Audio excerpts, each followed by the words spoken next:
নমস্কাৰ বন্ধু বান্ধৱীসকল, আমাৰ ইউটিউব চেনেল ফাষ্ট এডুকেশ্যনলৈ আপোনালোক সকলোকে স্বাগতম জনাইছোঁ। বন্ধু বান্ধৱীসকল, আজি আমি এই ভিডিঅ'টোত আলোচনা কৰিম এটা নতুন বিষয়ৰ ওপৰত, বিজ্ঞানৰ এটা বিষয়ৰ ওপৰত। হয় বন্ধু বান্ধৱীসকল, আজি আমি আলোচনা কৰিম গৰমকালি আমি কপাহী কাপোৰ পিন্ধিব লাগে কিয়। বন্ধু বান্ধৱীসকল, আহকচোন পলম নকৰি ভিডিঅ'টো আৰম্ভ কৰোঁ। তাৰ আগতে বন্ধু বান্ধৱীসকল, আপোনালোক যদি এই চেনেলটো প্ৰথমবাৰ আহিছে তেনেহ'লে চেনেলটো ছাবস্ক্ৰাইব কৰিব আৰু ভিডিঅ'টো লাইক কৰিব।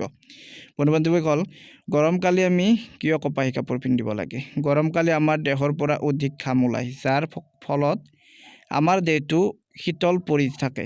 আমি জানো যে বাষ্পীভৱনৰ সময়ত তৰল পৃষ্ঠত থকা কণিকাসমূহে চাৰিওকাষৰ পৰা অথবা আমাৰ শৰীৰৰ পৰা ওলোৱা ঘামৰ কণিকাসমূহে দেহ পৃষ্ঠৰ পৰা শক্তি আহৰণ কৰি বাষ্পীভূত হয়। বাষ্পীভৱনৰ লীন তাপৰ পৰিমাণৰ সমান তাপ শক্তি আমাৰ দেহৰ পৰা শোষণ কৰি লয় বাবে আমাৰ দেহটো শীতল পৰি যায়। কপাহী কাপোৰে আমাৰ গাৰ পৰা ওলোৱা ঘাম ভালদৰে শোষণ কৰি বায়ুমণ্ডললৈ বাষ্পীভূত হোৱাত সহায় কৰে আৰু সেয়েহে আমি গৰমকালি কপাহী কাপোৰ পিন্ধাটো উচিত।